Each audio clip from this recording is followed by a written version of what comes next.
Hello everyone, it's Deb here from Together We Mix, and after last night's pace class I have decided to make a quick lunch. I love having things on the go, prepped ahead for some quick, warm and really nourishing things to have for lunch. So last night's pace class I made a Thai green curry paste, and one of the tips that I actually shared is how we can utilize it not just for having Thai green chicken, which is the classic, or a vegetarian Thai green, but we can use it in dressings, in dips, and in combining with meat and making really yummy little chicken meatballs with our Thai green curry paste. But today I've got Mother Hubbard and we've got some tin tuna here. I've got some nice vermicelli noodles that are soaking. This is essential in cold water before we get going. I'm just heating up the hot water now in the Thermomix on the kettle mode. I love the kettle mode. Ever since we've actually had our TM6 and we've got the kettle mode, we literally got rid of our kettle, and the dangers and health risks associated with kettles, you just only have to Google and look. And the fact that we're forever using a clean bowl, it's not, having to need descaling, you don't know what it's made from, etc., and what's on the element. So I love using my kettle, and it means one less thing that we've got on our stove as well. So that's just gone off, and what I'm going to do as a quick tip is, before I soak my noodles, I've got some chopped capsicum, chopped beans and broccoli, just a handful, so not much. I'm just going to put them all in here, see, like that. And we're going to just blanch steam, okay? Because all I'm literally wanting to do is just get a little bit of cook on them, so that when I put all the broth over the top of the noodles and the tuna, we're not overcooking, but we've got them nice, lightly steamed.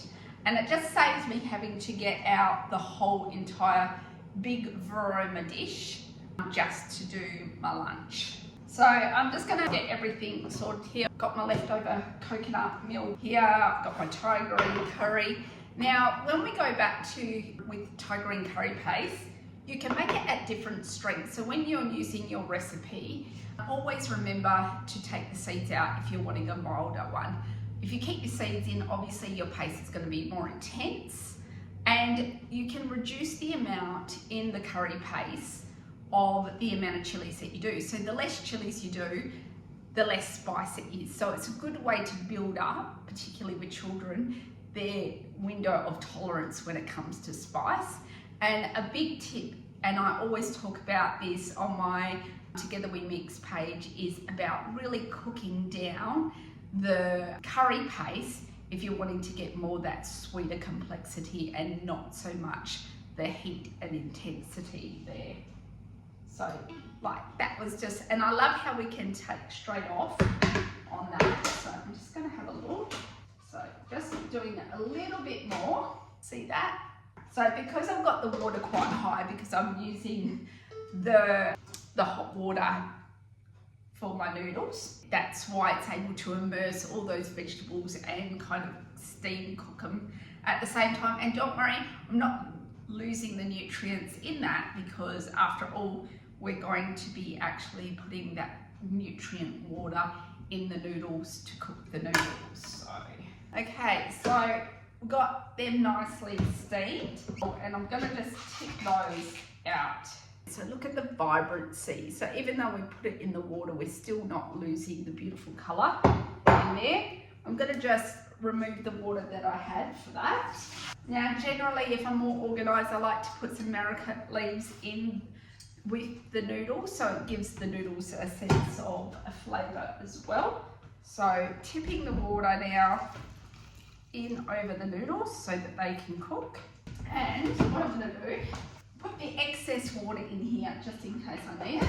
If you've got another bowl, I like to reuse the water, because after all, it's had those vegetables, etc. in there. Okay, so getting about a good tablespoon because it is just only for lunch, so we don't need much. And so I've just put the Thai green curry paste in there. You just only want a tablespoon, and we're going to add just a little bit of our, and this saves us adding extra oil and making it oily. And what I'm going to do is I'm just actually going to put it on the open cooking because I'm wanting it not to stir around, not to sweat or get more liquidy. I'm just wanting to actually heat that up at the moment.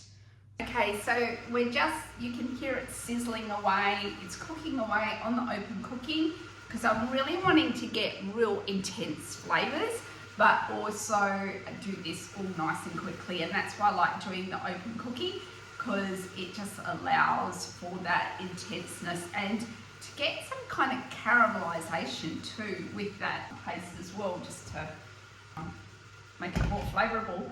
What I'm doing is I'm not putting all coconut like what you would do traditionally for if you're having Thai green curry or Thai green, you know, chicken, etc. I'm going to use a little bit more coconut. However, I'm wanting it more brothy for the noodles. Like it's almost like we're having a Thai green version of a laksa. That's the best way that I can describe it. So, as that's heating up, I'm just going to give it a couple more minutes because again, I want a bit of heat in it, but not too sharp.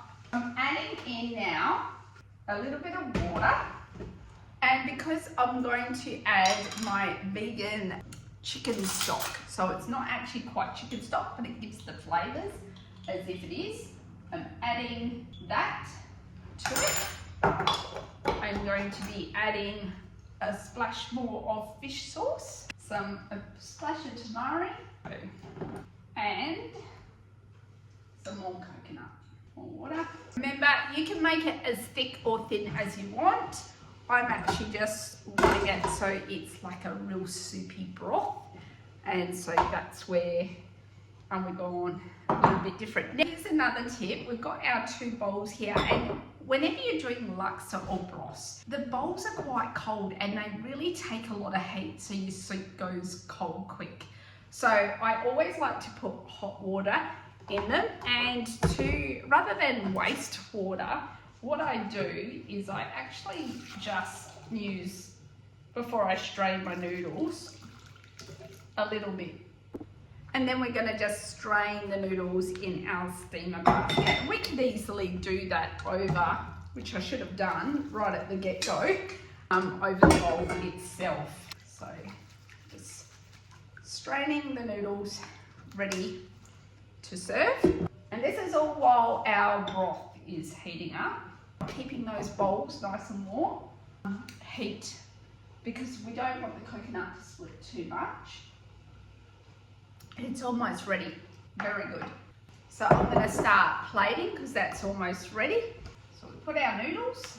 We can't see that too well. So adding our tuna, then adding our veggies. I always like to add protein and vegetables individually, especially when you're feeding a family of 6. You're ensuring that everyone's getting equal ratio instead of it all pouring out and one person having more than the other. So that's all done now.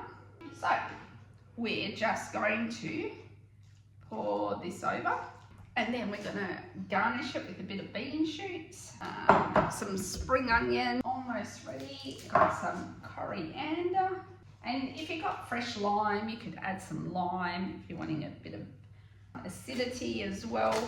And then I love having these garlic little pieces. And literally, this is our cheese Thai green laksa.